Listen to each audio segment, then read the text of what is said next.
يا مساء الفل على احلى متابعين في الدنيا، وحشتوني جدا. بقالي فتره كبيره ما نزلتش فيديوهات على القناه، فالنهارده حبيت انزل لكم اكله كلنا بنحبها. الاكله دي تعتبر الراعي الرسمي للدفء في ليالي الشتاء البارده.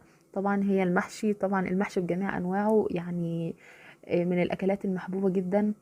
هعمل لكم النهارده تتبيله مميزه هتحبوها. طبعا انا كنت نزلت طريقه عمل المحشي قبل كده على القناه، وطريقه التتبيله بكل تفاصيلها.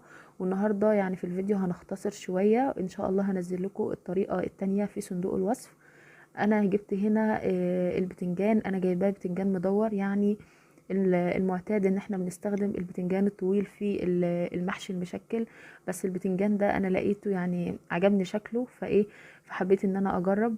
طبعا احنا لما هنقور البتنجان هنحاول ان احنا في الاول خالص هنعمل مساج للبتنجانه كده على اي على رخامه او على ترابيزه، علشان البتنجانه تبقى طريه معانا. ولما هنقورها مش هنخلي فيها يعني مش هنخليها سميكة من جوه، هنحاول ان احنا نرققها شوية بس مش قوي يعني.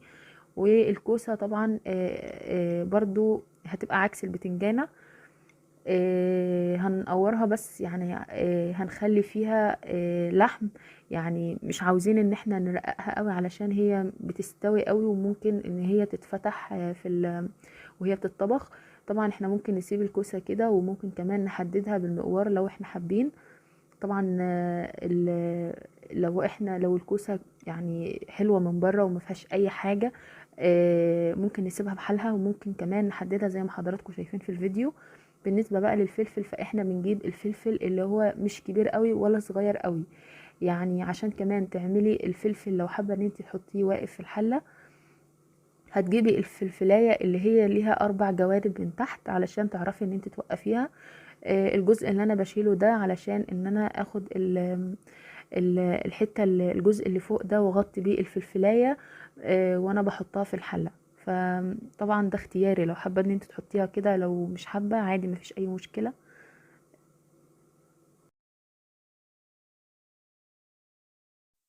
بالنسبة بقى للطماطم، فأنا بشيل الجزء اللي فوق ده وبجيب معلقة واشيل الجزء اللي جوه.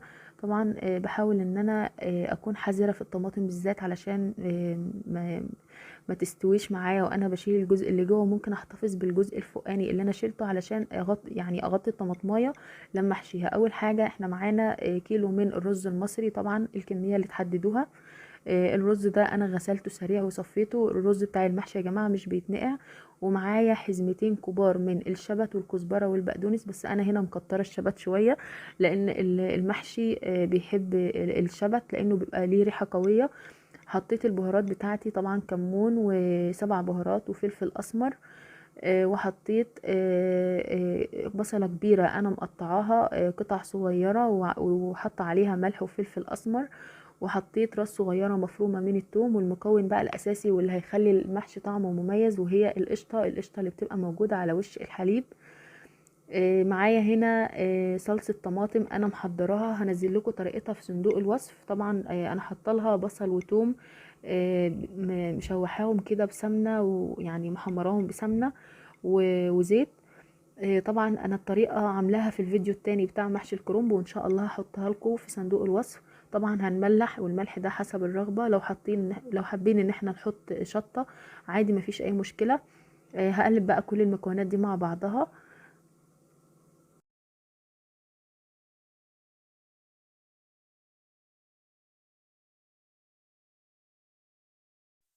كده بقى خلاص جهزنا الحشوة، وزي ما حضراتكم شايفين لونها حلو جدا، يعني كمية الصلصة مناسبة جدا لكمية الرز والخضروات. هبدأ بقى ان انا احشي الخضروات بتاعتي.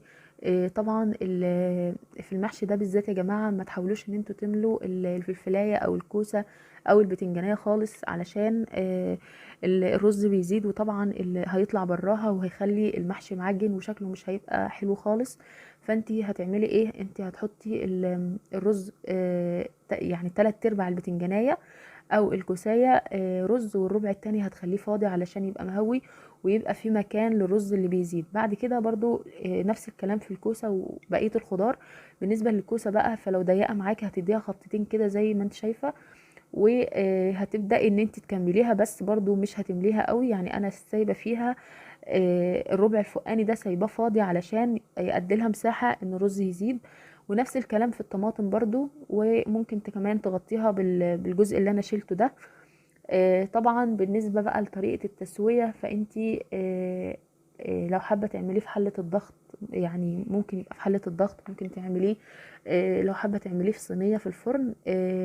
يعني هتحط عليه ورقة فويل وهتدخليه الفرن، وبعد كده لما يستوي هتشيل ورقة الفويل وياخد وش في الشواية. طبعا لو انت حابة تحمري وش المحشي، انا هنا عملته في الحلة وكان عندي شوربة فراخ، فانا حطيت عليه شوربة فراخ. طبعا لو مش متوفر عندك اي نوع شوربة، فانت هتجيبي كوباية مية وهتحط عليها مكعبين من مرقة الدجاج ورشة فلفل اسود ومعلقة صلصة طماطم، وهتقلبيهم مع بعض. وطبعا يعني المحشي طبعا ده بالذات مش بياخد شوربة كتير خالص، يعني هتبصي كده على نص الحلة هتلاقي الشوربة جاية لحد نص الحلة، هتوقفي وما عدتيش هتحطي، علشان الطماطم والكوسة والبتنجان والفلفل اساسا فيهم مية، فبينزلوا مية كمان في الايه في المحشي. فلو انت حطيتي شوربة كتير المحشي هيعجن. وكده خلصنا المحشي بتاعنا. طبعا كان ما شاء الله كان حلو جدا وعجب كل اللي اكل منه. يا رب يكون الفيديو عجبكم، ما تنسوش تعملوا لايك وسبسكرايب للقناة، وما تنسوش تقولوا لي رايكم في التعليقات. وبالنسبه بقى لطريقه المحشي اللي انا عملته قبل كده، هنزل لكم الطريقه في صندوق الوصف علشان تشوفوا الطريقه من الاول وطريقه الصلصه. ويا رب يكون الفيديو عجبكم، ما تنسونيش بقى في اللايك والشير والسبسكرايب وتفعيل زر الجرس للقناة عشان يوصل لكم كل جديد بالوصفات اللي انا بعملها. ولو حابين وصفة جديدة اعملها لكم قولولي في التعليقات، وانا ان شاء الله هنزلها لكم. واستنوا مني كل جديد. مع السلامة.